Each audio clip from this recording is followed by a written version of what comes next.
రాక్షసులకి అభయమిస్తున్నటువంటి ఆ ఆంజనేయ స్వామి ఏం చెప్తున్నాడంటే, ఎంతటి వాడు కావలయునెప్పుడు యత్ ప్రతిభా విశిష్టుడై అంతటి వాడనేనగుదునప్పుడు తత్ ప్రతిభా విశిష్టుడై.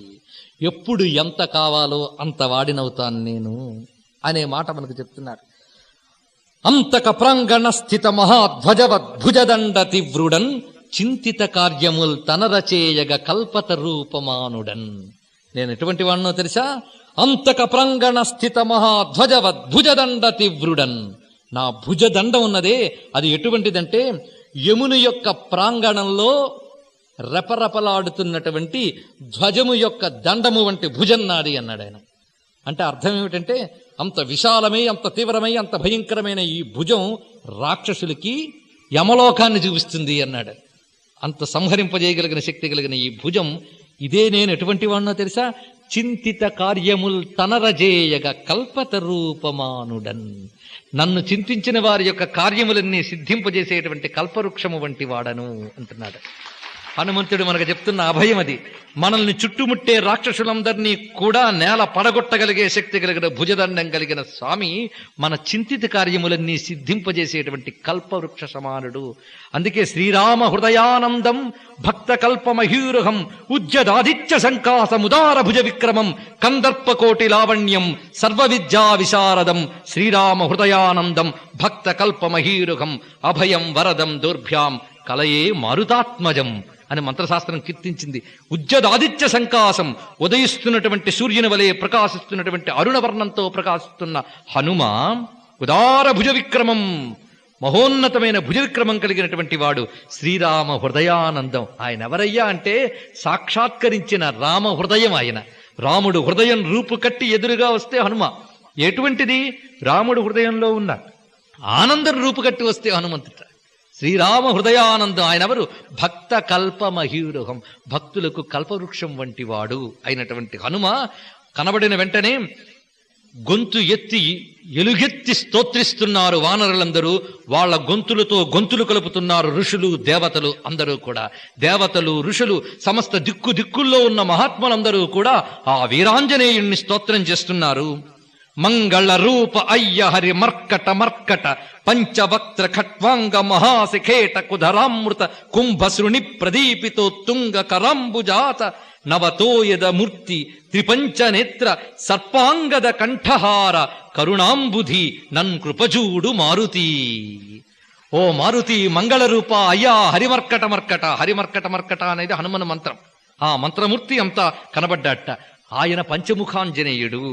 అయ్యా రామాయణంలో పంచముఖాంజనేయుడు కనబడ్డండి అంటే, కావ్యంలో ఎప్పుడు మంత్రము దేవత ప్రత్యక్షంగా చెప్పబడరు, ధ్వనిగా చెప్పబడతారు. అది రహస్యం. ఇది బాగా తెలుసుకోవాలి. కావ్యాలలో ఎప్పుడు దేవత ప్రత్యక్షంగా చెప్పబడదు. మంత్ర రహస్యములు ప్రత్యక్షంగా చెప్పబడితే కావ్యము కాదు, ధ్వనిగా చెప్పబడతారు. అందులో మంత్ర రహస్యం దాగి ఉంటుంది. దాన్ని దర్శించేవాడు మళ్ళీ ఉపాసకుడు అవుతాడు. కనుక సుందరకాండలో హనుమంతుడు పంచముఖాంజనేయ స్వరూపాన్ని చూపిస్తాడు, ఎక్కడెక్కడ ఎలాగా అనేది. కానీ ఇక్కడే దర్శిస్తున్నట్టు వాళ్ళు. ఈ మాట వాల్మీకి అంత చక్కగా చెప్తున్నారో చూడండి. తస్య సంస్తూయమానస్య వృద్ధైర్వానర పుంగవై తేజసా పూర్యమానస్య రూపమాసీదనుత్తమం. హనుమ సాక్షాత్ రుద్రతేజం అనేది ఇక్కడ అంత స్పష్టంగా చూపిస్తున్నాడు. తేజసా పూర్యమానస్య, తన యొక్క తేజస్సుతో సమస్త భువన భాండాలని వ్యాపింపజేస్తూ, యథా విజృంభతే సింహో వివృతో గిరిగహ్వరే, గిరిగహ్వరం నుంచి బయటకు వచ్చిన సింహము వలే కనబడ్డాట. ఇలా వివిధ రూపాలు చూపిస్తాడు మనకి సుందరకాండలో కూడాను. కనుక సర్వ రూపములు ఆయన యందు కనబడుతూ ఉన్నాయి. హనుమలో ఏ రూపం కనబడదు? కామరూపుడైనటువంటి ఆయన ఏ రూపాన్నైనా చూపించగలడు. అలా కనబడుతున్నటువంటి ఆ హనుమ ఒక మహాసింహము. అంతవరకు గుహలో నిద్రిస్తున్న సింహం నిద్రలేచి బయటకు జూలు దురిపిపోయి వస్తే ఎలా ఉంటుందో అలా ఉన్నట్టు ఆయన. మారుత శౌరస పుత్రస్తథా సంప్రతి జృంభతే. ఇది హనుమద్ విజృంభణము. నమస్కరిస్తున్నారు వానరులందరూ. నీ పాలంబడినాము చంచలమతిన్ నీదోరుదగ్ర ప్రభా శ్రీ పాండిత్యమెరుంగలేమును కటాక్షింపంగదే. ఓ హనుమా, నీ పాలబడి నమస్కరిస్తున్నామయ్యా. నువ్వెటువంటి ప్రతాపవంతుడో మా ఊహలతో చెప్పలేము. నీ పాలబడి నమస్కరించడం తప్ప మేమేమీ చెయ్యలేము. కటాక్షింపంగదే హనుమంతా ఆపదుద్ధారక. ఆపదుద్ధారక హనుమన్ మంత్రం అని ఉన్నది. ఆపదుద్ధారకుడు హనుమంతుడు, ఆపదల నుంచి ఉద్ధరించేవాడు హనుమంతుడు, సీతాశోక వినాశనకారి లంకా వైభవ సంహారి అయినటువంటి ఆపదుద్ధారకుడైన ఆంజనేయ స్వామి విజృంభించాడు. ఇంకా దుమకబోతూ ఉంటాడు. రేపు ప్రారంభమవుతోంది సుందరకాండ. అందులో హనుమంతుని యొక్క విజృంభణ ఘట్టం, సుందరకాండ వైశిష్ట్యం, వీటి ద్వారా ఆ మంత్రమూర్తి వెంట మనము వెళ్ళి ఆ దివ్య చరణాలను పట్టుకుని నడుద్దాం. రేపు ఈ రోజు ఇంతటితో స్వస్తి. రేపు 6 గంటలకు సమావేశమవుదాం. స్వస్తి. అకంపనుడు రావణాసురునితో సీతను గురించి చెప్పి, రామునికి సీత అత్యంత ప్రీతమైనటువంటిది అనే విషయం చెప్పారు కదా. మరి కరదూషణాదులను సంహరించేటప్పుడు సీత గుహలో లక్ష్మణుడి చేత రక్షింపబడుతూ ఉన్నప్పుడు అకంపనుడు ఎప్పుడు చూశాడు సీతని, ఎలా తెలిసింది ఆయనకి అని ఒక ప్రశ్న. దీనికి సమాధానం, 14,000 మంది రాక్షసులను పంపినప్పుడు మాత్రమే లక్ష్మణుణ్ణి ఆజ్ఞాపించి గుహలో సీతని దాచి రక్షించమని చెప్పాడు రామచంద్రమూర్తి. అంతకుముందు 14 మంది రాక్షసులు వచ్చారు. అప్పుడు అకంపనుడు వచ్చి రావడానికి అవకాశం ఉన్నది. పైగా శూర్పణఖ చెప్తే విని గ్రహించిన విషయము ఉంటుంది. అలాగే మారీచుడికి సీతారాముల గురించి తెలియడానికి అవకాశం ఏమిటని. మొదట రాముడు కనబడినప్పుడు రాముడు అవివాహితుడు, బ్రహ్మచారి. కానీ రెండోసారి కనబడినప్పుడు సీతాసహితుడై ఆశ్రమంలో ఉన్నాడు. పైగా అతడు రామధ్యానంలో ఉన్నాడు గనక రామునికి సంబంధించిన విషయములన్నీ సేకరించాడు. ఒకటి తపస్సుతో గ్రహించిన విషయములు కొన్ని ఉన్నాయి. ఇది దానికి సమాధానం. ఇక ఈరోజు మనం చెప్పుకోబోయేది పవిత్రమైనటువంటి సుందరకాండని చెప్పుకోబోతూ ఉన్నాం. రామాయణ శ్రవణం అనేదే కాలక్షేపం కాదని ముందే చెప్పుకున్నాం. అదొక అనుష్ఠానం. వినడానికి కూర్చోడం మొదలుకొని చివరికి మంగళహారతి పుచ్చుకునే వరకు కూర్చుంటే పరిపూర్ణ కథాశ్రవణ ఫలం లభిస్తుంది. అటువంటి శక్తి రామాయణంలో ఉంది. అందుకే మనం మధ్య మధ్యలో వాల్మీకి విరచిత శ్లోకాలను చెప్పుకుంటూ ఇతర కవులు కూడా చెప్పడంతో ఏమిటంటే, వాల్మీకి ప్రతి శ్లోకం మంత్రాత్మకం. అవి చెవిలో పడుతూ ఉంటేనే దివ్యమైన ఫలాన్ని ఇస్తాయి. ఒకటి, చెప్తున్న విషయం సాధికారికంగా చెప్పబడుతున్నది అనే విషయం మీకు అవగతం కావడానికి కూడా ఆ శ్లోకాల పఠనం అనేది జరుగుతుంది. ఇప్పుడు సుందరకాండ అనగానే మనందరికీ ఒక భక్తిభావం కలుగుతుంది. ఎందుకంటే సుందరకాండ పారాయణ ఎంత మహిమాన్వితమో అనుభవపూర్వకంగా చాలా మంది గ్రహించి చెప్తూ ఉంటారు. మొత్తం యావత్ భారతదేశంలో కూడా సుందరకాండ పారాయణం చేసి దివ్యమైన ఫలాన్ని పొందినటువంటి వారు ఉన్నారు. రామాయణం అంతా ఒక ఎత్తు, సుందరకాండ ఒక్కటి ఒక ఎత్తు. అందులో రామాయణంలో ప్రతి కాండ గొప్పదైనప్పటికీ సుందరకాండకు ప్రత్యేకత ఉంది. ఆ ప్రత్యేకతను ప్రస్తావించి ఇందులో ప్రధానంగా సుందరకాండలో కనబడేటువంటి వారు ఎవరు అంటే హనుమంతుడు. అందువల్ల హనుమంతుణ్ణి ప్రసన్నం చేసుకోవడానికి సుందరకాండ పారాయణం మనం చేస్తాం. అందులో హనుమన్ మంత్రాలకి సంబంధించి ఒక ధ్యాన శ్లోకం ఉంది. ఆ మంత్రాలకు సంబంధించి గోష్పదీకృత వారాసిం మశకీకృత రాక్షసం రామాయణ మహామాలా రత్నం వందే అనిలాత్మజం అని నమస్కరిస్తాం. అంటే సముద్రాన్నంతటినీ కూడా గోష్పాదం అంతా చేసేసేట. గోష్పాదం అంటే ఒక ఆవు కాలి గిట్ట పెట్టినంత మేర, ఆవు పాదం మేర చేసేసాడు సముద్రాన్ని. అంటే అంత అవలీలుగా దాటేశాడు. మశకీకృత రాక్షసం, రాక్షసుల్ని దోమల్లా చూసేట. మనం దోమని దులపడం ఎంత సులభంగా చేస్తామో ఆయన రాక్షస సంహారం అంత సులభంగా చేశాడని. ఈయనెవరయ్యా అంటే రామాయణ మహామాల రత్నం అన్న దగ్గర హనుమంతుడి యొక్క తత్వాన్ని మంత్రశాస్త్రంలో ఆవిష్కరించారు. హనుమంతుడు ఎవరంటే రామాయణం అనే మహామాలకి రత్నం వంటి వాట. అంటే మహామాలకి రత్నం అంటే ఒక రత్నాల మాలగాని మనం వేసుకుంటే ఆ మధ్యలో కొలికి పూస అని ఉంటుంది, మణిపూస అనేది మధ్యలో వేలాడుతూ ఉంటుంది గుత్తిగా. అటువంటి వాడు హనుమంతుడు అన్నారు. రామాయణం అంతా మహామాల అయితే హనుమంతుడు కొలికి పూస వంటి వాట. అది ఎలాగంటే మీరు ఒక మాల వేసుకుంటే ఆ కొలికి పూస కానీ ఇక్కడెక్కడో ఉండిపోయింది అనుకోండి, వెంటనే మీరు అదంతా మధ్యలోకి తెచ్చుకుని అది సెంటర్కి వచ్చేటట్టు చూసుకుంటారు. అంటే ఆ కొలికి పూస హృదయానికి తగలాలి అని మీరు చూసుకుంటారనమాట. అలాగే రామాయణ మహామాలలో మన హృదయానికి తగిలేటటువంటి రత్నం ఎవరంటో హనుమంతుడు అన్నమాట. హృదయస్పర్శి రత్నం అన్నారు. అందుకే రామాయణ మహామాల రత్నం అంటే అంత గొప్పతనం. హృదయానికి హత్తుకుంటాడు హనుమంతుడు వచ్చి. హనుమంతుడు ఒక్కడ హత్తుకుంటే సీతారాములు ఇంకా గట్టిగా హత్తుకుంటారు. మనకి సీతారాముల్ని నేరుగా హత్తుకునే కన్నా హనుమంతుడి ద్వారా హత్తుకుంటే ఇంకా గొప్పగా ఉంటుంది వాళ్ళ తత్వం. అందుకు రామాయణ మహామాల రత్నం అన్నారు. ఎంతో రామాయణ తత్వాన్ని గమనించిన వాళ్ళు మాత్రమే ఈ మాట అంటారు. ఆ అన్న ఉపాసకుడికో నమస్కారం. పైగా సుందరకాండ అనే పేరు దగ్గర వచ్చేటప్పటికే కొంచెం ఆలోచన అనేది వస్తుంది మనకి. రామాయణంలో ప్రతి కాండకి స్పష్టమైన పేరు ఉంది. బాలకాండ అంటే అర్థమవుతోంది రాముడు బాల్యం అంతా అందులో చెప్పబడింది అనుకుంటాం. అయోధ్యకాండ అనగానే అయోధ్యలో జరిగినది అని. అలాగే అరణ్యకాండ అర్థమవుతోంది, కిష్కింధ అర్థమవుతోంది, యుద్ధ అర్థమవుతోంది. ఉత్తరకాండకు కూడా నేను చెప్పుకున్నాం. మరి సుందరకాండ అంటే ఏమిటి? కొందరు ఏం చెప్పారంటే అన్నీ సుందరమే ఇందులో అని వ్యాఖ్యానించారు. అన్నీ సుందరం అనడానికి ఒక అద్భుతమైన శ్లోకం కూడా చెప్తారు. సుందరే సుందరో రామ, సుందరే సుందరీ కథ, సుందరే సుందరో సీత, సుందరే సుందరం వనం, సుందరే సుందరం కావ్యం, సుందరే సుందరో కపి, సుందరే సుందరం మంత్రం, సుందరే కిమ్న సుందరం. సుందరంలో సుందరం కానిదేంటి?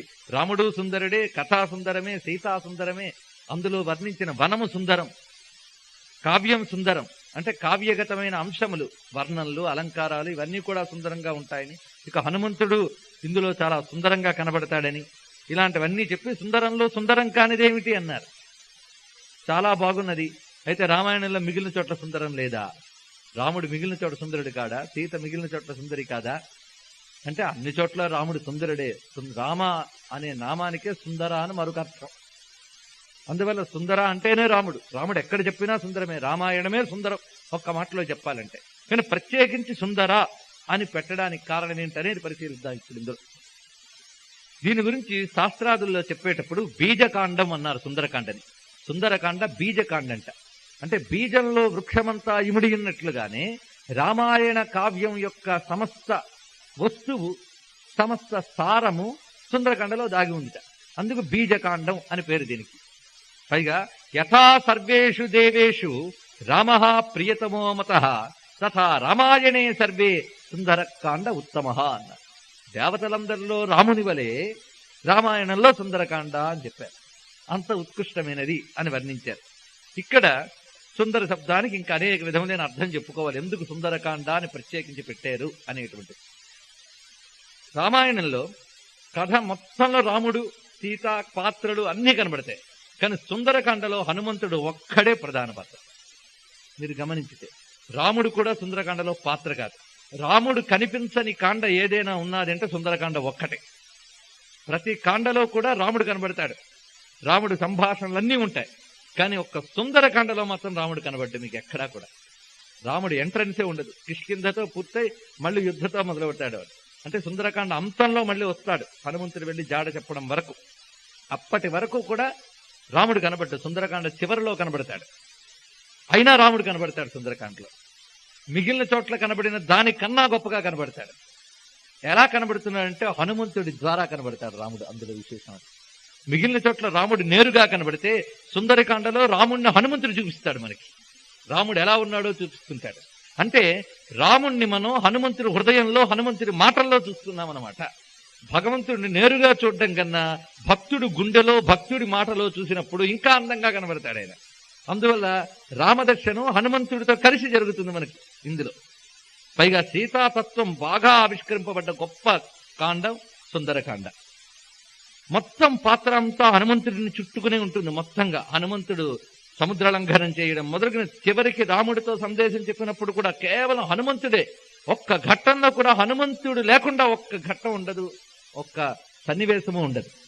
ఇలాగా సుందరకాండం అంతా కూడా హనుమత్ ప్రధానం కనుక హనుమంతుడే దీనికి ప్రధానమైనటువంటి వాడు అని నిర్ణయించారు. కనుక హనుమంతుడు కాండ గనక సుందరకాండ అన్నారు.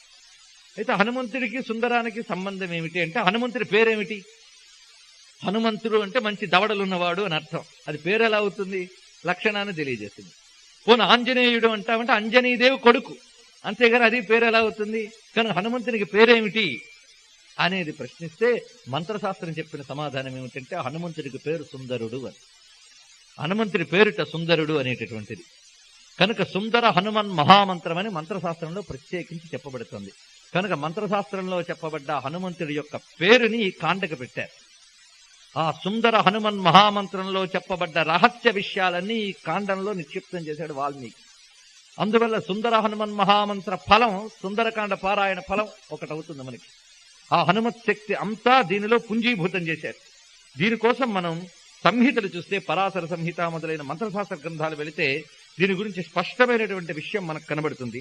అస్య శ్రీ సుందరస్య చ మంత్రస్య వాల్మీకి ఋషిరుచ్యతే ఆంజనేయో దేవత అని సుందర హనుమన్ మహామంత్రం గురించి చెప్తూ చెప్పారు.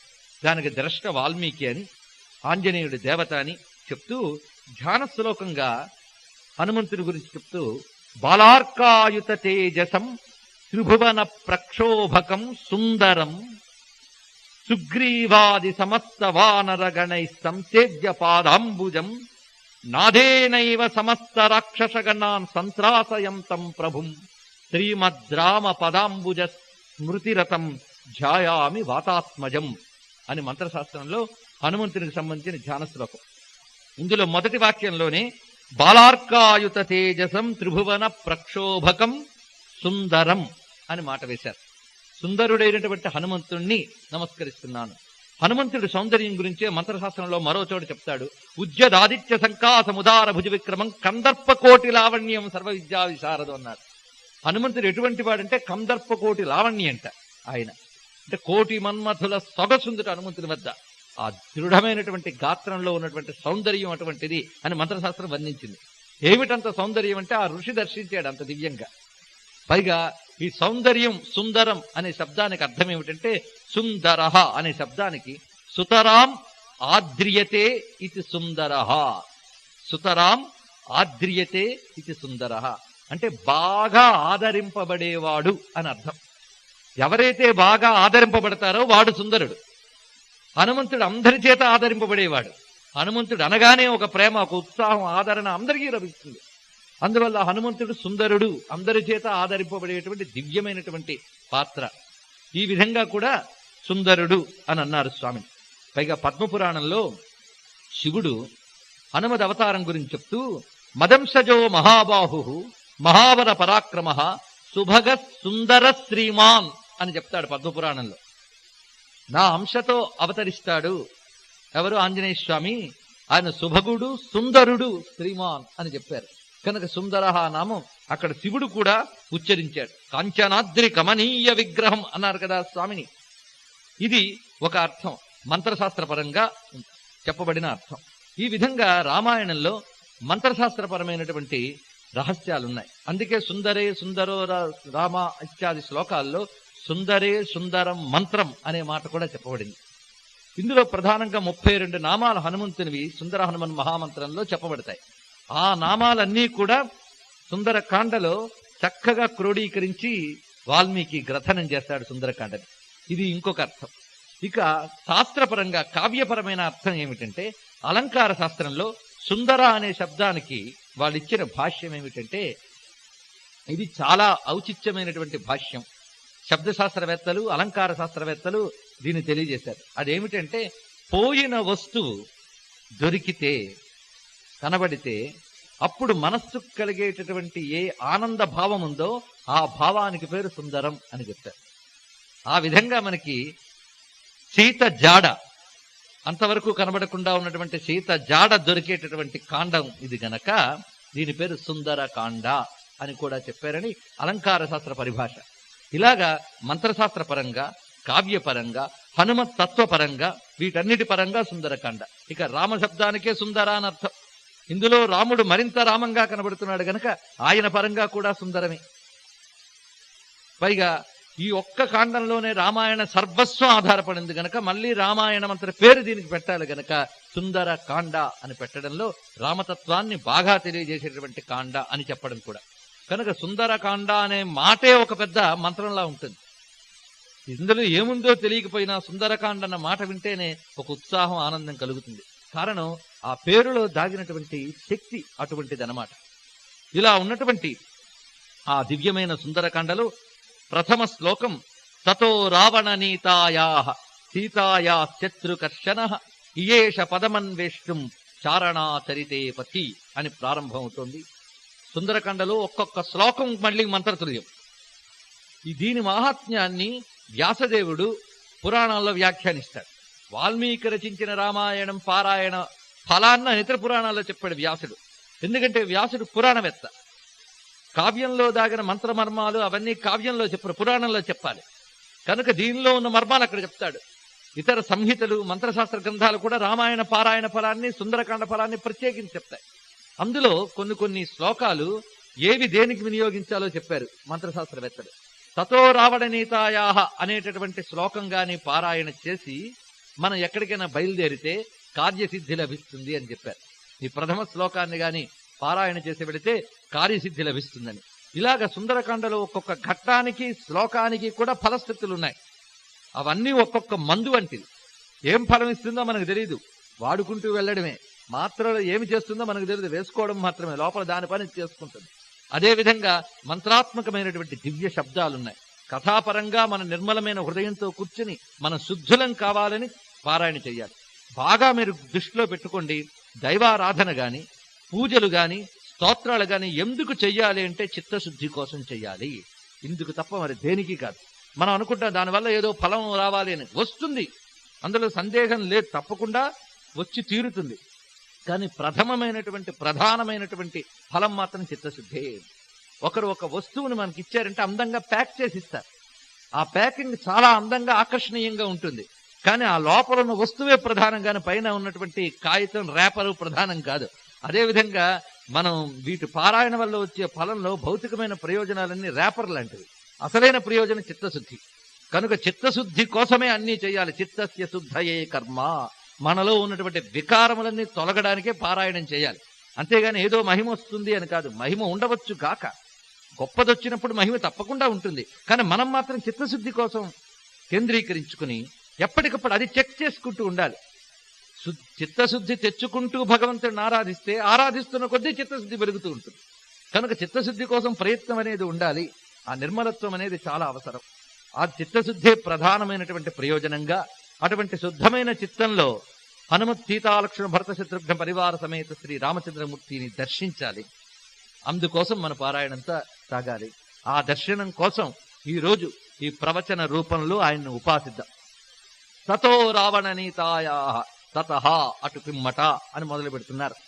పైగా ఇది కూడా మంత్రాత్మకంగా రామాయణం తకారంతో మొదలుపెట్టినట్లే ఇక్కడ తకారంతో మళ్ళీ మొదలు పెట్టాడంటే ప్రత్యేకించి మళ్ళీ రామాయణమంత శక్తి అని చెప్పడానికే గాయత్రి మంత్రాక్షరం ప్రథమాక్షరం ఇందులో చెప్పబడుతోంది.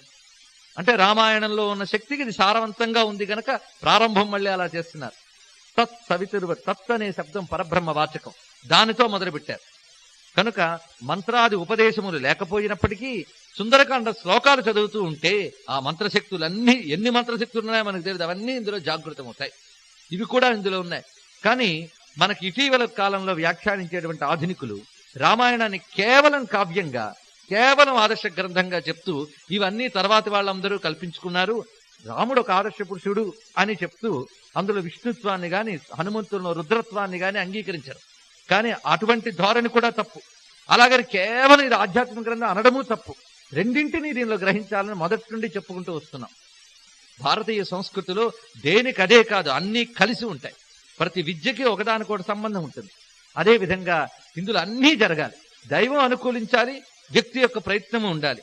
కనుక ఆదర్శము ఆరాధ్యము కలబోసి ఉంటుంది రామాయణంలో మొదటి నుండి చెప్తున్నాం. ఆ విషయం దృష్టిలో పెట్టుకుని భక్తి శ్రద్ధలతో దీన్ని గమనించాలి. కనుక రావణుడు తీసుకెళ్లినటువంటి సీతను గ్రహించడానికి, సీత జాడను గ్రహించడానికి బయలుదేరుతున్నాడు హనుమ అని మొదటి శ్లోకంలో అర్థం. తతో రావణనీతాయా సీతాయా శత్రుకర్షణ ఇయేష పదమన్వేష్టం చారణాచరితే పథి. ఆ సీత యొక్క జాడని గ్రహించడానికి బయలుదేరుతున్నాడు శత్రుకర్షణుడైనటువంటి హనుమంతుడు. ఆకాశ మార్గంలో బయలుదేరి వెళుతున్నాడు. చారణాచరితే పథి అంటే అర్థం ఆకాశంలో అనేక లేయర్స్ ఉంటాయి. కొన్ని అన్ని ఆకాశంలో ఒకే స్థాయిలో ఒక్కొక్కటి ఒక్కొక్క స్థాయిలో ప్రయాణిస్తాయి. అలాగ చారణులు ప్రయాణించేటటువంటి మార్గంలో ఎగురుతూ వెళ్ళడానికి సిద్ధపడుతున్నాడు హనుమంతుడు. ఎగిరే ముందు నమస్కరిస్తున్నాడు దేవతల్ని హనుమంతుడు. అంటే దేవతల్ని ప్రార్థన చేసి ప్రయత్నం ప్రారంభించడం. ససూర్యాయ మహేంద్రాయ పవనాయ స్వయంభువే భూతేభ్యశ్చంజలిం కృత్వా చకార గమనే మతిం. సూర్యునికి, మహేంద్రునికి, వాయుదేవునికి, బ్రహ్మదేవునికి, ఇతర ప్రధాన దేవతలందరికీ కూడా నమస్కరించి గమనే మతిం తన ప్రయాణంపై దృష్టిని కేంద్రీకరించి ప్లవంగ ప్రవరైర్దృష్ట ప్లవనే కృత నిశ్చయ వవృధే రామవృద్ధ్యర్థం సముద్ర ఇవ పర్వసు. తన శరీరాన్ని పెంచుకున్నాడు స్వామి ఎగరడానికి అనువుగా.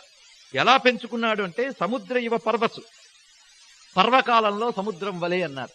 అంటే అమావాస్య పూర్ణిమ మొదలైనటువంటి పర్వతిథుల్లో సముద్రం ఎలా వృద్ధి చెందుతుందో అలా వృద్ధి చెందేట హనుమ. ఎందుకోసం? రామవృద్ధ్యర్థం, రామకార్య వృద్ధి కోసం తాను వృద్ధి చెందాడు. అంటే తాను దాల్చిన ప్రతి వృద్ధి కార్యము కూడా రాముని కోసమే. ఆ విధంగా వృద్ధి చెందాడు. వృద్ధి చెందిన హనుమ వానరులందరితో చెప్తున్నట్టు అభయవచనం. వానరాన్ వానర శ్రేష్ఠ ఇదం వచనమబ్రవీత్. వాళ్ళందరూ వానరులు, ఈయన వానర శ్రేష్ఠుడు. వానర శ్రేష్ఠుడైన హనుమ వానరులతో చెప్తున్నాడు. యథా రాఘవ నిర్ముక్త సరస్వసన విక్రమ గచ్చే తద్వద్గమిష్యామి లంకాం రవణపాలితాం. నేను ఇదిగో బయలుదేరుతున్నాను లంక వద్దకు. ఎలా వెళుతున్నానో తెలుసా? రాముడు విడిచిపెట్టిన బాణం వలె వెళుతున్నాను అన్నట్ట. అంత గొప్ప బాగా చెప్పాడు చూడండి. రాముడి బాణం వలె వెళుతున్నాను అనడంలో రెండు అర్థములున్నాయి. ఒకటి, రాముడి బాణం ఎంత వేగంగా వెళుతుందో అంత వేగంగా నేను చేరుకుంటాను అక్కడికని.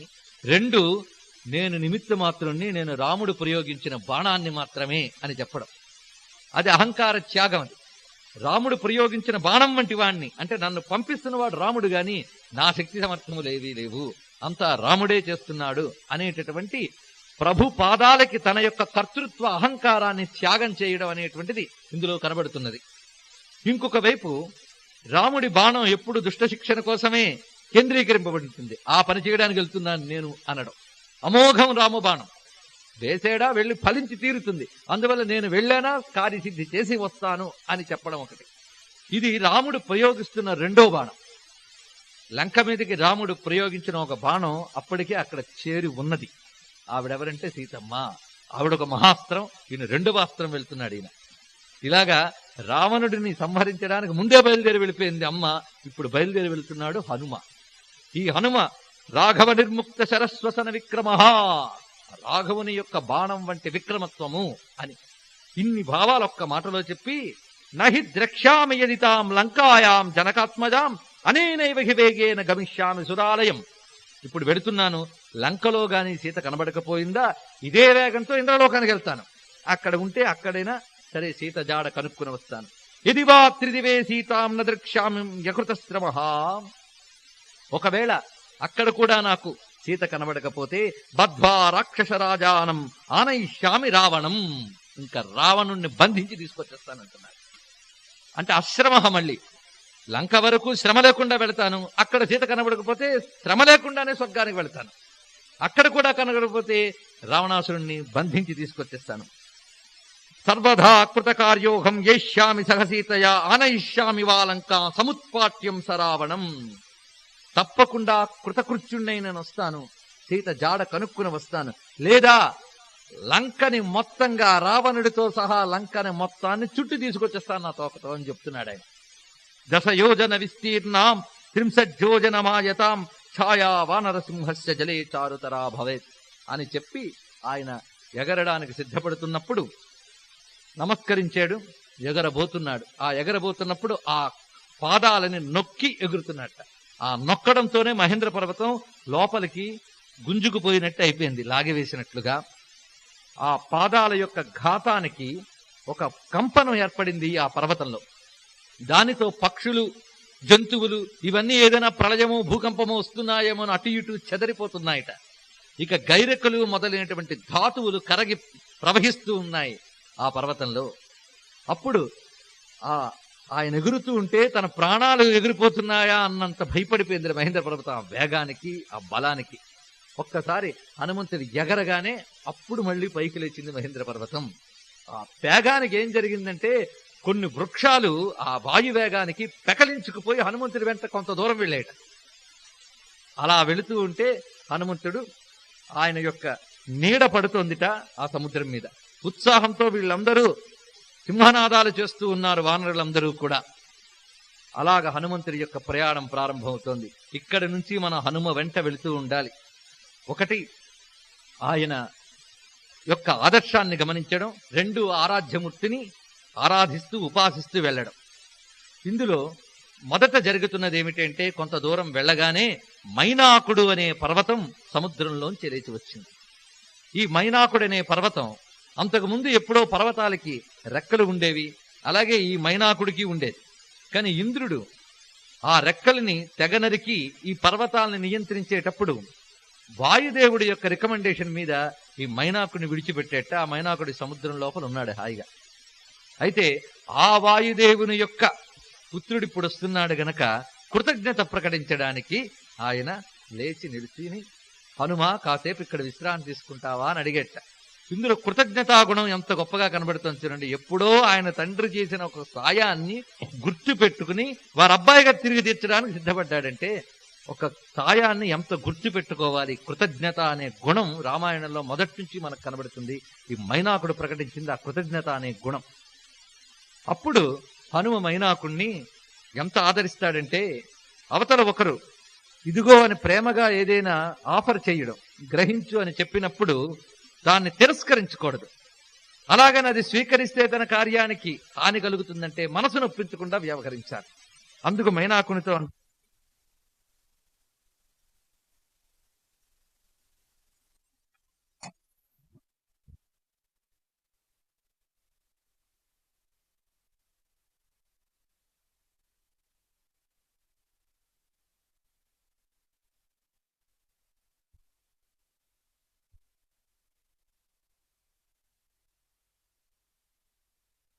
ఆదరానికి చాలా కృతజ్ఞతలు అని చెప్పి అక్కడి నుంచి బయలుదేరి వెళతాడు. హనుమంతుడి వేగం ఉందే, ఆ వేగం చూస్తూ ఉంటే దేవతలు ఆశ్చర్యపోతారు. హనుమంతుడు ప్రయాణిస్తుంటే ఆయన వెనకాల ఋషులు, దేవతలు, వీరు అదృశ్య శక్తులతో ఆయనతో పాటు వెళుతూ ఉంటారు. ఎందుకంటే ఒక మంత్రమూర్తి గాని ఆవిర్భవించిందా, ఆ మంత్రానికి సంబంధించినటువంటి ఋషులు, అంగదేవతలు కూడా ఆ మూర్తితో పాటు ఉంటారు. ఇది రహస్యం. అందుకు మహామంత్రమూర్తి హనుమంతుడు. రామాయణంలో మంత్రమూర్తులు ముగ్గురని చెప్పుకున్నాను. రాముడు, హనుమంతుడు, సీతాదేవి, వీరు ముగ్గురు మంత్రమూర్తులు, మహామంత్రమూర్తులు, మామూలు మంత్రమూర్తులు కాదు. మిగిలిన వాళ్ళందరూ కూడా అంగదేవతలు అవుతారు. ఇక్కడ హనుమంతునికి తోడుగా అనేక మంది ఋషులు, అందులోని హనుమంత్ మంత్ర ద్రష్టలున్నారు, శచీ పురంధరుడు మొదలైన మహర్షులు. వారందరూ కూడా ఆయన గమనిస్తూ స్తోత్రం చేస్తూ ఉంటారు. హనుమంతుడు ప్రయాణిస్తూ ఉన్నాడు. వాళ్ళు ఏమనుకున్నారంటే ఈ వేగమే హనుమంతుడు పాటించి వెళితే లంకలో ఈయన అడుగు పెట్టే సమయానికి కొంచెం ఇంకా మంచి ముహూర్తం ఇంకా ఉండదు కనుక కొంచెం ఈయన ఆగాలి, ఈ వేగం కాస్త తగ్గాలి అని ఆలోచించారు. కనుక ఎలా ఆపాలి అని ఆలోచించి ఆగేటట్టు లేడు, ఎక్కడ మహావేగంగా వెళ్ళిపోతున్నాడు. కనుక దక్షపుత్రికి అయిన సురస అనేటటువంటి మహాశక్తిని, ఆవిడ కూడా పరాశక్తి అంశంలో ఒకటి, ఆ సురస అనే శక్తిని ప్రార్థించి, అమ్మా హనుమ యొక్క వేగాన్ని కాసేపాపు అని చెప్తే, రెండు విధములు కూడా హనుమ యొక్క యుక్తిని పరీక్షించదలుచుకున్నది సురస. ఆమె కనబడి, నేను దేవతలు పంపగా వచ్చినటువంటి దానను, దాక్షాయని నేను, అంటే దక్షిణ యొక్క పుత్రికను నేను అని చెప్పి, నువ్వు నా నోట్లోకి ప్రవేశించాలని దేవతల యొక్క ఆజ్ఞ. దేవతల ఆజ్ఞ తిరస్కరించకూడదు కనుక ఆ ముచ్చట కాస్త తీర్చేయి అన్నది. అప్పుడు అమ్మా తిరిగి వచ్చేటప్పుడు అన్నాడు. అప్పుడు కూడా పనికిరాదు, ఇప్పుడే జరగవలసిందని. సరే అన్నాడు. తన శరీరాన్ని పెంచగానే అమ్మ తన నోటిని పెంచింది ఆ సురస. ఇలాగా ఆమె ఎంత పెంచుతుందో అంత పెంచుతున్నాడు హనుమదేహం. క్రమంగా ఆమె వదనం మహావిస్తీర్ణంగా ఏర్పడిందిట.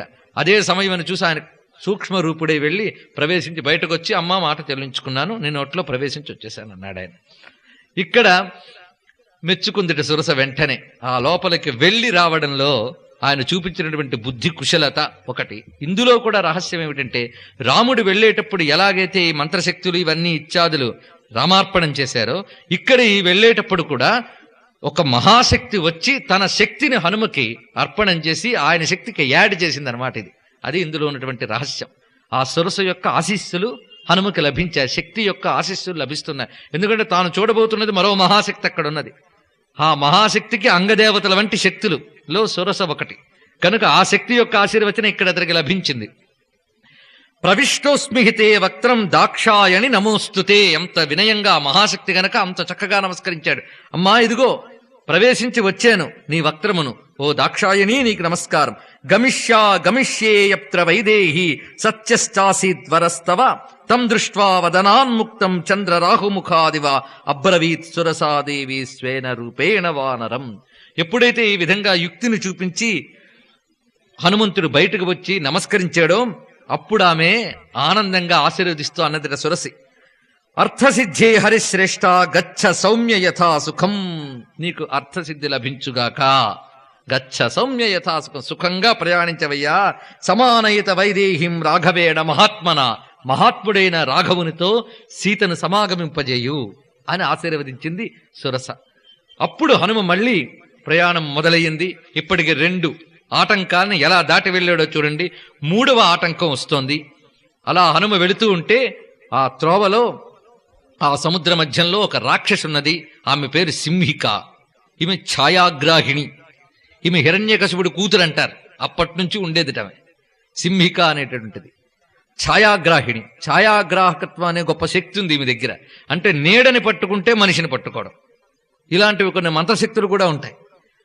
ఈ శక్తి కలిగిన ఈ రాక్షసి హనుమ యొక్క నీడని పట్టుకుందిట. పట్టుకుంటే హనుమ అక్కడ ఆకాశ వీధిలో ఎవరో పట్టుకున్నట్లు అయ్యాడు. ఆయన వెంటనే గమనించాడు. ఆ రాక్షసి వద్ద తన పరాక్రమాన్ని ప్రదర్శించి ఆ రాక్షసిని సంహరింపజేశాడు. అప్పుడు దేవతలందరూ కూడా ఆనందంగా పుష్పవృష్టిని కురిపించి హనుమనికి నమస్కరించారట. భీమ మధ్య కృతం కర్మ మహత్సత్వం త్వయాహతం సాధయార్థం అభిప్రేతం అరిష్టం ప్లవతాం వరా. గొప్ప గొప్ప కార్యం చేసేవయ్యా, మహాభయంకరమైన రాక్షసి, దేవతాదులకు కూడా దుర్లభమైన రాక్షసి, ఆమెను సంహరింపజేశావు, నువ్వు తప్పకుండా కార్యసిద్ధిని సాధిస్తావు అని చెప్పారు. అంటూ ఒక మాట అంటారు దేవతలు. యస్య త్వేతాని చత్వారి వానరేంద్ర యథా తవ ధృతి దృష్టిర్మతిర్దాక్ష్యం స్వకర్మసు నసీదతి. ఇది మళ్ళీ రామాయణ రత్నమాలలో మనకొస్తున్న మరో రత్నం. పనిచేసేవాడు ఉండవలసిన లక్షణాలు ఏమిటి అనేది ఇందులో చెప్తున్నాడు. హనుమంతుడిని పరిశీలిస్తే కార్యం మీద కేంద్రీకరణ, ప్రయత్నం ఎలా జరగాలో తెలుస్తుంది. ఎలా ప్రయత్నించాలి, ఎలా సాధించాలి, సిద్ధి మీద లక్ష్యం ఉన్నవాడు ఎలాంటి దృష్టితో ఉండాలి, ఎలా సాధన చేయాలి అనేది ఇందులో చెప్తున్నారు. ఏ కార్యానికైనా పిల్లలకి అందరికీ కూడా హనుమంతుడి కథను వినిపించాలి. హనుమంతుడి దగ్గర నేర్చుకోవాల్సింది బుద్ధిర్బలం యశో ధైర్యం నిర్భయత్వం అరోగత అన్నారే, ఇవన్నీ కూడా హనుమాన్ అంటే వచ్చేస్తాయి అనే అర్థంలో చెప్పడం కాదు. హనుమాన్ అంటే వస్తాయి అనేది మంత్రం పక్కన పెడదాం. అది హనుమాన్ స్మరణాత్ అంటే హనుమంతుడి యొక్క కథని ఎవరైతే గమనిస్తారో వాళ్ళకి ఇవన్నీ వస్తాయి. బుద్ధి, బలము, యశస్సు, ధైర్యం. ఎందుకంటే ఆ కథ నుంచి మనం పొందే ఇన్స్పిరేషన్, స్ఫూర్తి అటువంటిది. ఇక్కడ ఈ శ్లోకంలో ఎంత చక్కగా చెప్తున్నాడు చూడండి. కార్యసాధనకి కావలసినవి 4, ఇవి ఉంటే సక్సెస్ తప్పనిసరిగా వస్తుంది అన్నారు. ఇప్పుడు మనకి చాలా రకాల పుస్తకాలు వస్తున్నాయి. కొన్ని మానసిక శాస్త్రానికి సంబంధించినవి, కొన్ని సక్సెస్ టిప్స్ అని పుస్తకాలు. విజయానికి 5 మెట్లు అంటాడు ఒకడు, 10 మెట్లు అంటాడు ఒకడు, 50 మెట్లు అంటాడు ఒకడు, మరొకడు 1 మెట్టే అని పుస్తకం రాస్తాడు. మనం కొనుక్కుంటాం, చదువుతూ ఉంటాం అవన్నీ కూడా. కానీ ముందే చెప్పుకున్నట్లు మన రామాయణాన్ని బాగా పరిశీలిస్తే కమ్యూనికేషన్ స్కిల్స్ ఎలా ఉన్నాయో చెప్పుకున్నాం. అదేవిధంగా సక్సెస్ టిప్స్ కావలసినన్ని వస్తాయి. ఎలా గమనించాలో కూడా చెప్తున్నాడు. ఇక్కడ ప్రధానంగా 4 ఉండాలట సక్సెస్ సాధించేవాడికి. చక్కగా చదువుకుని మీ పిల్లలకి ఇవి నేర్పండి. అందుకే ఇది అందరి కోసం ఈ గ్రంథం అని చెప్పడంలో.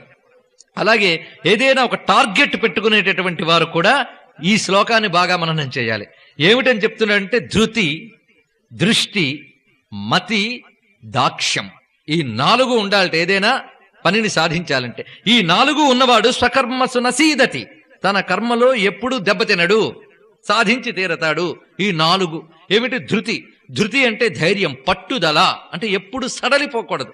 తను ఏ నిర్ణయం తీసుకున్నాడో ఆ నిర్ణయం నుంచి, ఆ లక్ష్యం నుంచి ఎప్పుడు సడలిపోకూడదు. ధైర్యం అనేది ప్రథమమైనటువంటిది ధృతి. 2 దృష్టి అన్నాడు. దృష్టి అంటే సరి అయినటువంటి ఆలోచన అనొచ్చు, విజన్ అని అర్థం. విజువలైజేషన్ అంటారు. అంటే ఆ పని యొక్క పూర్ణ స్వరూపాన్ని ఊహించగలగడం. ఇలా చేస్తే ఇలా జరుగుతుంది అనే విజన్ కలిగి ఉండాలి. అది చాలా ప్రధానం. విజన్ అనేటువంటిది అంటే భవిష్యత్ దృష్టి, పరిణామంలో దాని పరిపూర్ణతను ఊహించగలిగేటువంటి లక్షణం ఏది ఉంటుందో అది తెలుసుకోవడం, అది దృష్టి. తర్వాత మతిహి అన్నాడు. మతిహి అంటే బుద్ధిశక్తి, అంటే దాని గురించి కావలసినటువంటి పథక రచన, అదేవిధంగా సమగ్రంగా ఆలోచించగలగడం, ఇది మతి అంటుంది. దాని తర్వాత ఇది దాక్ష్యం. దాక్ష్యం అంటే సమర్థత అని అర్థం, కెపాసిటీ అనేటువంటిది దాక్ష్యం. ఈ 4 గాని ఉంటే తప్పకుండా విజయం సాధిస్తారని. ఇలాంటివి మన పురాణాలని, రామాయణాలని పరిశీలిస్తే కొల్లలు లభిస్తాయి. మీ పిల్లలకి ఎన్ని చెప్తారో టిప్స్ అన్ని ఉన్నాయి ఇందులో. ధృతి, దృష్టిర్, మతిర్, దాక్ష్యం. అంతేకాక హనుమంతుడు సీతాన్వేషణకు వెళుతున్నప్పుడు వేటి దగ్గర ఎలాంటి భావం ప్రకటించాడో గమనించినా వాటి నుంచి నేర్చుకోవాల్సిన ఉన్నాయి. మొదట ఏమిటి, మైనాకుడు విశ్రాంతి తీసుకోమన్నాడు. మనకెప్పుడైనా సరే కాస్త పని చేయగానే వెంటనే రెస్ట్ తీసుకోవాలనిపిస్తుంది. లేదు పని గుర్తుకొచ్చినా దాని మీద మనం సిద్ధంగా ఉన్న పక్కన ఎవడో చెప్తే రెస్ట్ అనే విషయం వెంటనే మనం అటువైపు మొగ్గుతాం. అలాంటిది మొదట మైనాకుడు అన్నప్పుడు కాస్త విశ్రాంతి తీసుకోవయ్యా అంటే విశ్రాంతి అనేది లేదు అన్నాడు. అంటే కార్యం పట్ల ఉండవలసిన శ్రద్ధ ఏమిటో మొదట చూపించాడు ఆయనకి. ఏకాగ్రత, ఆ కార్యము తప్ప మరి దేని మీద దృష్టి లేదు. అందుకే శ్రద్ధ తప్ప మరేమీ లేదని. మనకి బ్రహ్మచర్య దీక్షలో బ్రహ్మచర్యం అంటే ఏమిటో కాదు, విద్యాభ్యాసం చేస్తున్న కాలం బ్రహ్మచర్యం. బ్రహ్మము అంటే విద్య, వేదము. దాన్ని అధ్యయనం చేస్తున్న స్థితి బ్రహ్మచర్య స్థితి. బ్రహ్మచారికి భోగాపేక్ష ఉండకూడదంటారు. ఎందుకంటే చదువు నేర్చుకునేవాడికి అది ఉంటే చాలా కష్టం. అలాంటిది ఇప్పుడు బ్రహ్మచారులకి అలంకారాలు ఎక్కువ.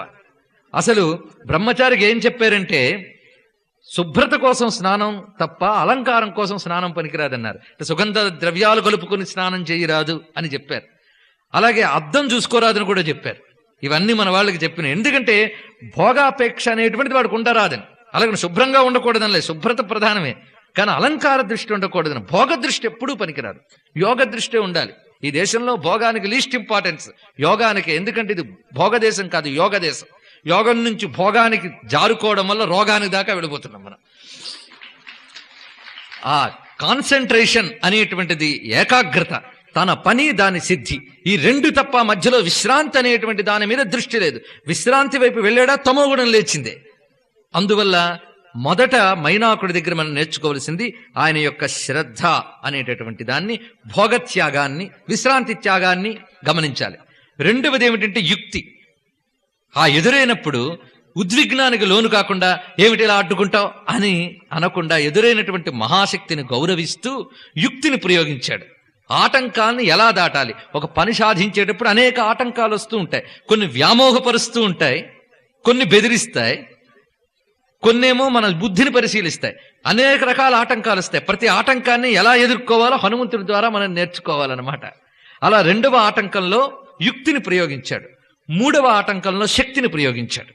కనుక శ్రద్ధని, యుక్తిని, శక్తిని మూడింటిని ప్రయోగించి ఆటంకాన్ని దాటి వెళ్ళాడనమాట. ఇలాగా హనుమంతుడిని గమనిస్తూ ఉంటే ఎన్నెన్ని మనం తెలుసుకోవచ్చో. ఇక్కడ ఒక మహా గొప్ప చరిత్రని హనుమంతుడే మనకు నేర్పుతాడు. అందుకే హనుమంతుడిని ఆచార్యుడు అంటారు, గురువు అంటారు. హనుమంతుడు మన గురువుట. ఎందుకంటే శివాయ గురవే నమః అనే మహామంత్రం మనం చెప్పుకుంటూ ఉంటాం. అది నిజానికి అష్ట అక్షరి మహామంత్రం, అది మంత్రశాస్త్రంలో చెప్పబడింది. ఆయన అంశతో వచ్చినటువంటి వాడు ఆయన. అందుకు ఆచార్యస్వామి వరే కనబడతాడు, మహాయోగీశ్వరుడు పైగా అడుగడుగున. అందులో రామతత్వం అర్థం కావాలంటే ఏ లక్షణాలు ఉండాలో మనకు చెప్తున్నాడు. భగవంతుడిని చేరుకోవాలి అంటే భక్తుడిని స్టడీ చేయాలి. అందుకు రామ భక్తుడు ఎలా ఉండాలో హనుమంతుడిని స్టడీ చేసి నేర్చుకోవాలి. అంతేగాని కేవలం భజన చేస్తూ కూర్చోవడం కాదు, ఇవన్నీ గమనించాలి. ధృతి దృష్టిర్ మతిర్ దాక్ష్యం అనేటువంటి ఇలా రామాయణకర్త మనకి పాత్రల ద్వారా ఎన్ని విషయాలు చెప్తున్నాడు చూడండి. ఇలా జరిగి మొత్తానికి సంధ్యా సమయానికి, సూర్యాస్తమయ సమయానికి త్రికూట పర్వతమని లంకకి దగ్గరున్న పర్వతం వద్దకు చేరుకున్నాడు. అక్కడికి చేరుకుని అక్కడ నిలిచి మొత్తం లంకా నగరాన్ని పరిశీలిస్తున్నట్ట. ఇక్కడ హనుమంతుడి యొక్క అబ్జర్వేషన్ తర్వాత పరిశీలన అనేటువంటిది కనబడుతుంది. ఇక్కడ హనుమంతుడి సీతాన్వేషణ అనేటువంటి నెపంతో చేసిన పరిశీలన ఉంటుంది. చాలా గొప్ప విషయం. రాముడు హనుమంతుడికి ముద్రకివ్వడం కేవలం సీతజాడ గ్రహించడం ఒక్కటే కాదు, ఆ తర్వాత జరగబోయే లంక ప్రయాణం ఏదైతే ఉందో దానికి కావలసిన స్టడీ, శత్రువుని స్టడీ చేయడం అంటే శక్తినంతటిని స్టడీ చేయడం. అటువంటి వాడు దూత అవుతాడు. ఆ కారణం చేత అదంతా స్టడీ చేయడం ఇది ఒక పెద్ద వ్యూహరచన అన్నమాట. ఆ వ్యూహరచన ప్రభువు నేరుగా చెప్పనక్కర్లే, ప్రభువు యొక్క ప్రయోజనాన్ని తెలుసుకోవాలి దూత. అది ప్రభువు మాట కాదు, ప్రభువు యొక్క ప్రయోజనం ఏమిటో తెలుసుకోగలగాలి. ఆ ప్రయోజనాన్ని తెలుసుకుని ప్రవర్తించాలి. అది హనుమంతుడి దగ్గర నేర్చుకోవాల్సిన మరో విషయం. దానికి అనుగుణంగా లంకని మొత్తం పరిశీలిస్తుంటాడు. అక్కడి నుంచే ముందు ఒక బర్డ్స్ వ్యూ అంటారే, అలాంటి వ్యూ ఒకటి వేసుకున్నాడు ఆ కొండ మించి మొత్తం లంకని చూసి. అందులో రావణాసురుడున్నాడే, వాడు నగర నిర్మాణం ఉంది. రావణాసురుడు లంకా నగరం, రావణుడు, ఇదంతా ఏమిటో కాదు, ఒక గొప్ప అభివృద్ధి చెందిన భౌతిక నాగరికత ఈజ్ ఈక్వల్ టు రావణ నాగరికత, ఇంకేమిటి కాదు. ఇప్పుడు మనం ఇది బాగా డెవలప్ అయిపోయింది, అది బాగా డెవలప్ అయిపోయిందని చెప్పి అటు వ్యామోహం పడి మన యోగాన్ని వదులుకుని భోగం వైపు పెడుతున్నామే, ఆ భోగం తాలూకా పరాకాష్ఠ దశే లంకలో కనబడుతుంది. అంటే అర్థం ఏమిటంటే, ఏ అభివృద్ధి చెందిన నాగరికతను మనం అనుకుంటున్నామో అదంతా అప్పుడే అభివృద్ధి చెందబడింది. అంత అభివృద్ధి దేనికి పరిగిరానిదయ్యా అని రుజువు చేస్తుంది రామాయణం. కనుక సాధించవలసింది భౌతికాభివృద్ధి కాదు, ఆత్మ ఉన్నత్యం. అలాగని భౌతికంగా అభివృద్ధి సాధించవద్దు అని చెప్పడం కాదు, రాముడు సాధించాడు. కానీ ఆత్మ ఉన్నత్యాన్ని విస్మరించిన భౌతిక నాగరికత దేనికి పనికిరాదు అని గమనించాలి. ఆ రాత్రి వేళట పానశాలల్ని వీటన్నిటిని వర్ణిస్తాడు. రాత్రి వేళ పానశాలలు తెరుచుకుని ఎంతో రాత్రి వరకు కూడా జాగరూకులై ఉంటారట రాక్షసులు. అది ఇప్పుడు మనకు కనబడుతుంది కదా. ఒకప్పుడు ఈ దేశంలో అర్ధరాత్రి వరకు మెలకువగా ఉండడాలు లేవు. ఇప్పుడు 12 గంటలకు కూడా ఇంట్లో కలకలధ్వానాలే ఉంటాయి, ఏడుపులు కూడా వినబడుతుంటాయి. ఒకసారి ఒక అపార్ట్మెంట్ దగ్గరికి వెళ్ళేటప్పటికి ప్రతి అపార్ట్మెంట్ నుంచి ఒక్కొక్క రకమైన ఏడుపు వినబడుతుంది. ఏమిటా ఏడుప అంటే, ఒక్కొక్కరు ఒక్కొక్క ఛానల్ పెట్టుకుని టీవీ సీరియల్ చూసుకుంటున్నారు. ప్రతి సీరియల్లో ఒకటే ఏడుపులే, ఇంకేమిటి వస్తున్నాయి. వాడు అర్థం పర్థం లేని కదా సాగదీస్తూ ఉంటాడు, వీడు చూస్తూ ఉంటాడు. కలిపురుషుడు కాస్త కూడా మన బుర్రలను ఆలోచించనివ్వకుండా చూడ్డానికి చెయ్యడానికి ప్రతి ఇంట్లో టీవీ రూపంలో ప్రవేశించాడు. అలాగా అర్ధరాత్రి అపరాత్రి వరకు భోగం. ఇంకా వీరు ఇలా అంకితం అయిపోతే మేము ఎగ్జిక్యూటివ్స్ అని చెప్పుకునే పెద్దలందరూ వాళ్ళు వేరే చోట్లలో ఉంటూ ఉంటారు. వాళ్ళకి నిరంతరం వాళ్ళని వాళ్ళు మర్చిపోవడానికి ఏ ద్రవ్యములు ద్రావకాలు అవసరమో అవి చూసుకుంటూ ఉంటారు. ఆఖరికి అవి కూడా పోయి ఇళ్లల్లో తయారైపోతున్నాయి. పూర్వం కొంచెం దూరంగా ఉండి ఇప్పుడు ఇళ్లల్లో తయారైపోతున్నాయి. పైగా అది పెద్ద ఫ్యాషన్ అయిపోయింది, 10 మంది ముజ్జు చెప్పుకోవడం కూడా. ఈ నాగరికత అంతా కూడా కనబడుతుంది లంకలో. రావణ నాగరికత, అదే రాక్షస నాగరికత. అయితే కొంచెం అక్కడ ఇంకో నయం, కనీసం భగవంతుడు దైవీ శక్తులంటూ కొన్ని ఉన్నాయి, అవి కూడా మనం తీసుకుని భౌతికంగా డెవలప్ అవుదాం అనుకునే నాగరికత అయినా అక్కడ ఉండేది.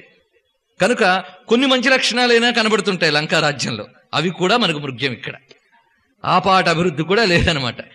ఎందుకంటే ఇది గమనించేటప్పుడు లంకని ఎలా వర్ణిస్తూ ఉంటాడంటే, వాల్మీకి అవన్నీ చెప్పుకోవాలంటే సుందరకాండ 4 రోజులు చెప్పాలండి. అది మీరు గమనిస్తే ఎంత గొప్ప అభివృద్ధిని రాజ్యానికి అందజేశాడో రావణాసురుడు. చూడండి, రావణాసురుడు ఎవరికి రాజ్యానికి దుష్టుడు కాడు, వాళ్ళ ప్రజలకి వాడు దుష్టుడు కాడు. అది గొప్ప విషయం. ఇక్కడ అంత గొప్ప అభివృద్ధి టెక్నికల్ గా కానివ్వండి, దేనిలో కానివ్వండి, ఎంత అభివృద్ధిని సాధిస్తాడో ఆశ్చర్యపోతాడు హనుమంతుడే. అలాంటి అపూర్వమైనటువంటిది ఇందులో పానశాలలు ఇత్యాదులన్నీ కనబడతాయి. ఇలా హనుమంతుడు చూసి లంకలో ప్రవేశించబోతాడు. ఎలాగూ అంటే పుషదంశక మాత్ర సన్ అంటే ఒక పిల్లలా తయారయ్యట, అంత చిన్నవాడైపోయాడు. ఎందుకంటే అందులో ప్రవేశించాలని ఇంత దేహంతో అనువుగా అని చోట అధికులమన రాదు, కొంచెం ఉండేటల్ల కొదువ కాదు, కొండ అద్దమందు కొంచెమై ఉండదా అని చెప్పారే. అందుకోసం అంత మహాత్ముడు కూడా కామరూప శక్తితో క్లుప్తు దేహంతో బయలుదేరి లోపలికి వెళ్ళబోతూ ఉండగా ఒక ఆమె ఎదుర్కొందిట. ఎవడవయ్యా నువ్వు? ఎందుకంటే ఆమె కన్నా ఎవరు కప్పలేరు. ఆమె ఎవరవయ్యా నువ్వు అంటే, సరే నువ్వెవరు అని అడిగితే నన్ను లంకిణి అంటారని. అంటే అర్థం మొన్న చెప్పుకున్నట్లు ఒక ఇల్లు అనగానే ఆ ఇంటికి ఒక శక్తి ఆవిర్భవిస్తుంది. అలాగే ఒక ఊరు అనగానే ఊరికో శక్తి ఉంటుంది. వీటినే దేవతలు అని అంటారు. ప్రధానికి కూడా ఒక ప్రతి స్థావరమైన వస్తువుని, ఆధిభౌతికమైన దాన్ని అధివసించి ఒక దైవిక శక్తి ఉంటుంది. ఈ రెండిటికి ఉంటుంది ఒక లింక్. మన ఋషులు ఏంటంటే రెండింటినీ దర్శించారు. ఈ భౌతికమైనది బాగుపడాలంటే దైవికమైన దాని యొక్క శక్తి తీసుకోవాలి. అలాగే లంకనంతటికి ఉన్నటువంటి శక్తి లంకిణి అనే శక్తి. అంటే లంకా నగర అధిదేవత అని, ఒక నగరానికి ఒక గ్రామానికి అధిదేవతలు ఉంటారు. అందుకు వారిని ప్లీజ్ చేయడం, వారిని శాంతింపజేయడం గ్రామవాసుల నగరవాసుల ధర్మం. అందుకే వాళ్ళకి తగ్గ కర్మలు చేస్తారు. అయితే వాళ్ళ పరిధి ఆ నగరం మేరకు ఉంటుంది, అది గమనించాలి. ఇంకో నగరం మీద వాళ్ళు మళ్ళీ పని చేయదు.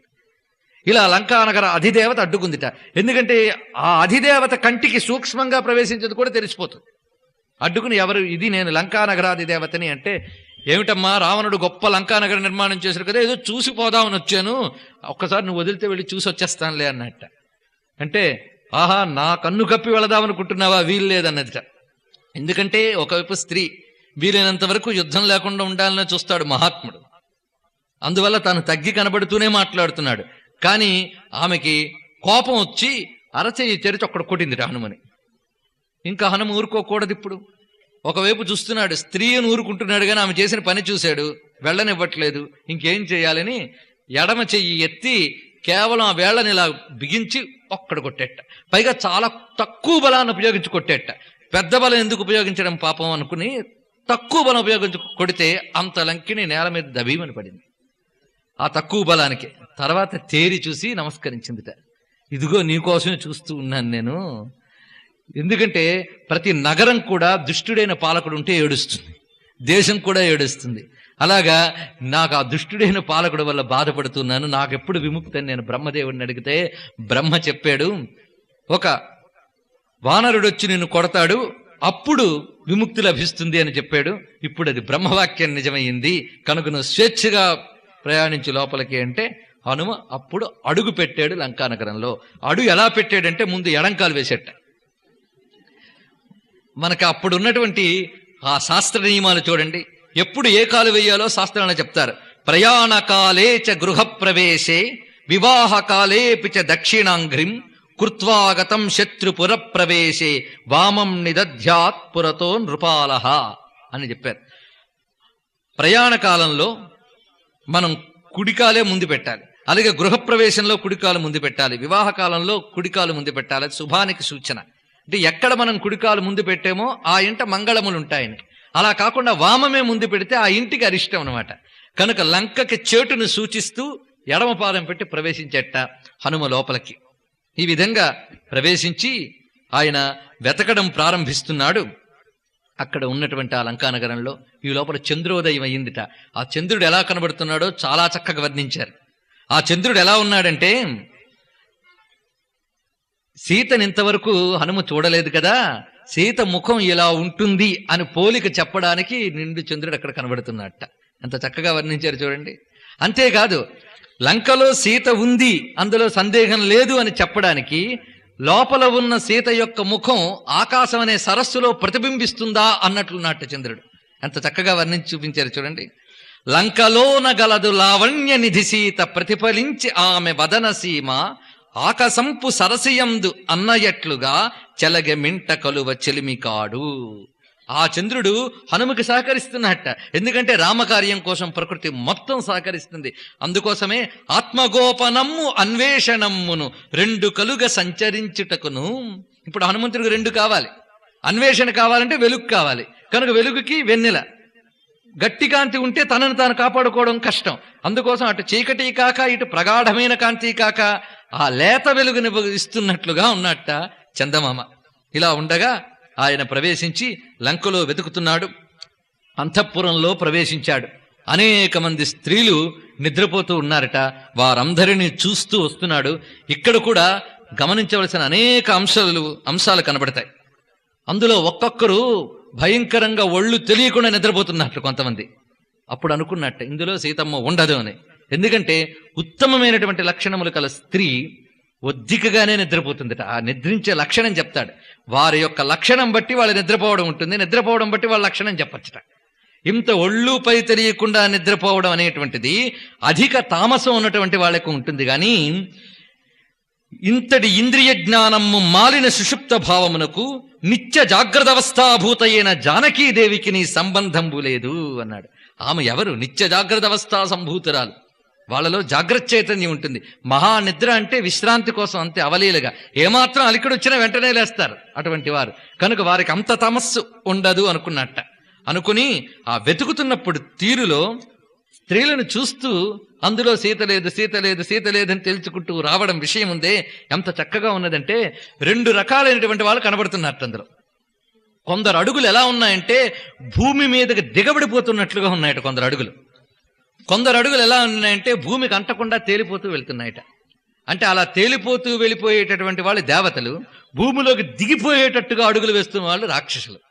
ఈ రెండు కూడాను రావణ లంకలో ఉన్నాయంటే అతడు ఎందరో దేవత స్త్రీలని, అప్సర స్త్రీలను అందరినీ తెచ్చి అక్కడ ఉంచాడు. వాళ్ళందరూ రావణ్ణి యొక్క వైభోగం చూసి వచ్చిన వాళ్ళు చాలా మంది ఉన్నారు. ముందు బలాత్కారంగా వచ్చిన వారైనా తర్వాత ఈ వైభోగానికి అలవాటు పడిపోయి ఇక్కడే ఉన్న వాళ్ళు ఉన్నారు. కనుక ఈ రెండు రకాల వాళ్ళు కనబడుతున్నారట. కానీ భూమికి అంటేటట్టు మృదువుగా నడిచే మానవ స్త్రీలు ఎవరు కనబడట్లేదుట. ఎంత చక్కగా చెప్తున్నాడు చూడండి ఇందులో. అంటే నడిచే విధానం బట్టి పోల్చుకుంటున్నాడు వాళ్ళు.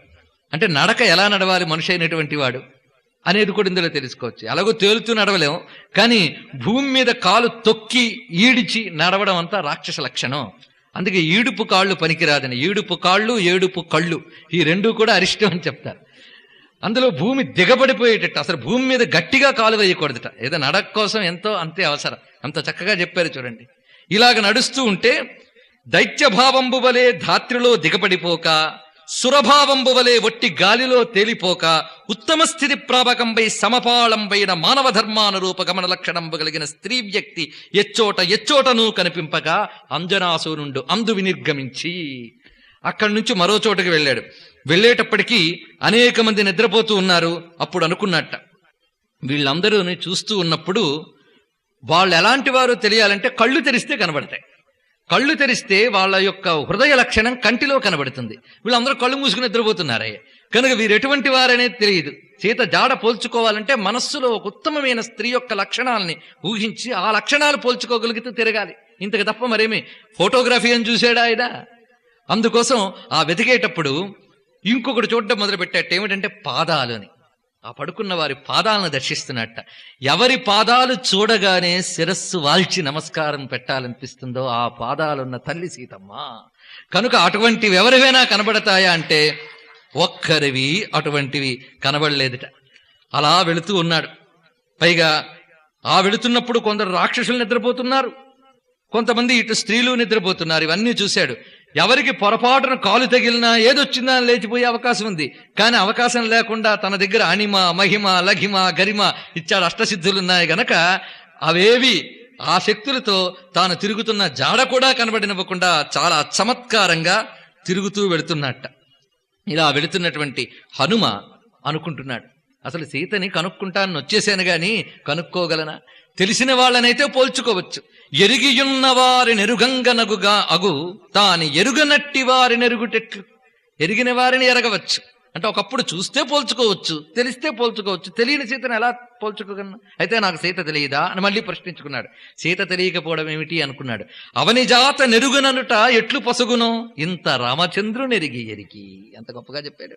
సీత తెలియదని నేను ఎందుకు చెప్తాను? రాముడు బాగా తెలిసాడు కదా, సీత తెలియకుండా ఊరుకుంటుందా అన్నట్ట. రాముడు బాగా అర్థమైతే సీత అర్థమవుతుంది. అటువంటి రాముణ్ణి బాగా స్టడీ చేస్తే అటువంటి రామునికి తగిన పత్ని ఎలా ఉంటుందో నాకు తెలియకుండా ఎలా ఉంటుంది అని మళ్ళీ ధైర్యం తెచ్చుకుని బయలుదేరాడు. అనేక మంది స్త్రీలను చూస్తున్నాడు. ఎక్కడా దివ్యమైన పాతివ్రత్యాది దివ్య లక్షణాలు కనబడలే. విసిగిపోయాడు చూసి చూసి చూసి. అలా కొంతసేపటికి వెళ్ళేటప్పటికల్లా పుష్పక విమానం కనబడింది. ఈ పుష్పక విమానం చూశాడు. అది భూమికి అంటకుండా పైన ఉన్నది ఆ విమానం. దానిలోకి ప్రవేశించాడు అతను. ఈ పుష్పక విమానం అనేది ఒక పెద్ద స్పేస్ షటిల్ అనమాట. అలాంటి పెద్ద అయినటువంటి ఒక మహా స్పేస్ షటిల్ అంటే ఇప్పుడు మీకు ఇంగ్లీష్ సినిమాలో చూస్తే అలవాటు ఉంటే ఒక పెద్ద పెద్ద విమాన కేంద్రాలు ఉంటాయి, అంటే అంతరిక్ష విమాన కేంద్రాలు. అందులోంచి చిన్న చిన్న షటిల్స్ తీసుకుని వెళుతూ ఉంటారు. అలాంటిది పుష్పకం అంటే.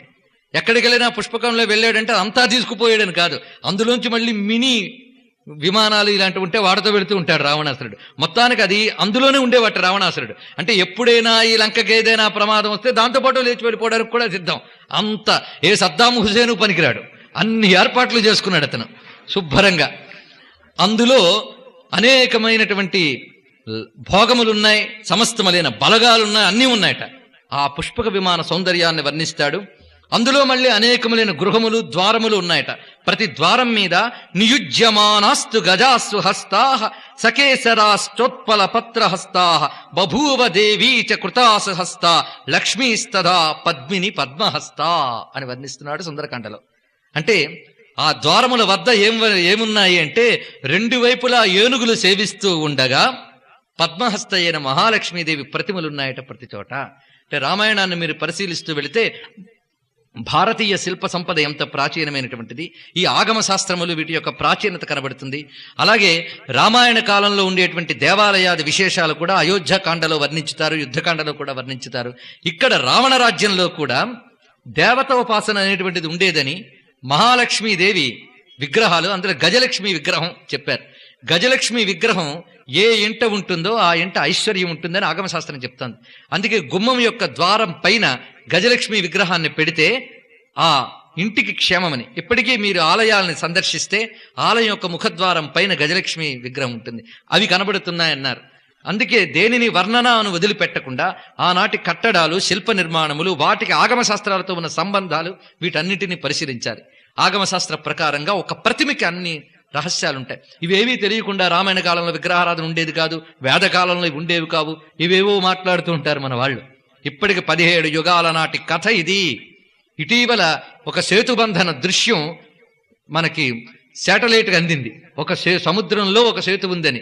అది ఎప్పటి నిర్మాణం అంటే అది కొన్ని కోట్ల సంవత్సరాల క్రితంది అని తేల్చారు. ఆ లెక్కలో చూసినా మొన్న త్రేతలో రామాయణం జరగలేదు అనే దానికి ఎంత సరిగ్గా సరిపోతుందో మీరు. కనుక పరిశోధన సాగాలి చాలా శాస్త్రీయంగా. సాగితే అనేక విషయాలు బయటపడతాయి. ఆ కాలం నాటి నుంచి ఇప్పటి వరకు భారతీయ సంస్కృతి అదే జీవంతో అనుసరింపబడుతోంది. కనుక మధ్యలో ఏవో కల్పించబడ్డా అనుకోవద్దు. ఎందుకంటే దీనికి సమగ్రమైన శాస్త్ర బలాలున్నాయి. శాస్త్ర ఆధారంగా తయారైన ఆచార వ్యవహారాలు ఉన్నాయి. ప్రతి ఆచార వ్యవహారానికి పునాది ఉన్నది. ఇలాగా మహాలక్ష్మి అక్కడ ఉన్నది అని ఆ విధమైన నిర్మాణం ఉంటే లక్ష్మి ఉంటుంది. అంటే లక్ష్మి సంపద ఉండడానికి ఎన్ని ఏర్పాట్లు చేసుకున్నాడో చూడండి ఈయన రావణాసురుడు. అలాగా తాను దేవతానువాసిస్తున్న ఒక లక్ష్మి ఇప్పుడు బలాత్కార దృష్టితో తీసుకువచ్చాడు గనక ఇంత లక్ష్మి వెళ్ళిపోవడానికి మళ్ళీ మార్గం వేసుకున్నాడు. ఇక్కడ ఈ పుష్పక విమానాన్ని పరిశీలిస్తూ వెళుతూ ఉన్నాడు. వెళుతూ ఉండగా ఒక చోట ఒక మహా తేజోవంతురాలైన స్త్రీ కనబడిందిట. గౌరీం కనకవర్ణాభాం ఇష్టామంతఃపురేశ్వరీం కపిర్మందోదరీం తత్ర శయానాం చారు రూపిణీం. ఆమె కనకవర్ణాభాం, బంగారు కాంతితో ప్రకాశిస్తోందట. వర్చస్సు ఉంది ఆమె శరీరంలోంచి. అంటే ఒక వ్రతపాలన చేసే వాళ్ళకు ఒక వర్చస్సు ఉంటుంది. ఆమె పాతివ్రత్య పరాయణురాలు గనక ఒక మహావర్చస్సుతో ప్రకాశిస్తోంది. అంతఃపురీశ్వరి అన్నాడు. అంతఃపురీశ్వరి అంటే రావణుని యొక్క అంతఃపురీశ్వరి. ఆమె అంటే మహారాణి, పట్టపురాణి. ఆమె ఎవరు అంటే మందోదరి. ఆమె కనబడింది, నిద్రపోతూ ఉన్నది. అలాంటి ఆమె కనబడింది. ఆ మహాతేజం చూశాడు ఆయన. చూసిన వెంటనే ఏమనుకున్నాడంటే సతాం దృష్ట్వా మహాబాహు భూషితాం మారుతాత్మజ తర్కయామాస సీతేతి రూపయవ్వన సంపద. ఆమెను చూసి ఆమె సీత అనుకున్నట్ట. అనుకోగానే ఇంకా ఆనందం పట్టలేకపోయాడు. సీతను చూసేననుకున్నాడు, అక్కడ గంతడం ప్రారంభించాడు. ఆ స్ఫోటయామాస చుచుంబ పుచ్చం ననంద చిక్రీడ జగౌ జగామ స్తంభానరోహన్ నిపపాత భూమౌ నిదర్శయన్ స్వాం ప్రకృతి కపీనాం. కొంత జాతి రక్షణ ఉంటుంది కదా, దాన్ని చూపించేట. ఒకసారి తోకను ముద్దు పెట్టుకున్నాడు, స్తంభం నుంచి స్తంభానికి దూకాడు. సీతను చూశాను గెంతేట. గెంతి మళ్ళీ ఆలోచనలో పడ్డాడు. ఎంత పొరపాటు పడ్డాను. సీత రావణుడి అంతఃపురంలో రావణుడి శయ్య మీద ఉంటుందా? చాలా తప్పు చేశాను. అంతఃపురంలో వెతకడం పర్వాలేదు, అనేక చోట్ల స్త్రీలు విడివిడిగా ఉన్నారు, అక్కడ వెతికానంటే. కానీ రావణుడి శయ్య మీద ఉన్నదే సీత అలా ఉంటుందా? ఎంత తప్పుగా అభిప్రాయపడ్డాను నేను అనుకుని మళ్ళీ బాధపడ్డాట. అయ్యో సీతను చూడలేదని. అంటే ఇక్కడ హనుమంతుడు తప్పు చేశాడా, పొరపాటు పడ్డాడా, మరి ఆయన బుద్ధంతా ఏమైంది అని మనం అనుకోవచ్చు. ఇక్కడ గమనించుతూ వెళ్ళాలి చాలా జాగ్రత్తగా. ఏమిటంటే పొరపాటు పడినప్పుడు మళ్ళీ యుక్తిని వెంటనే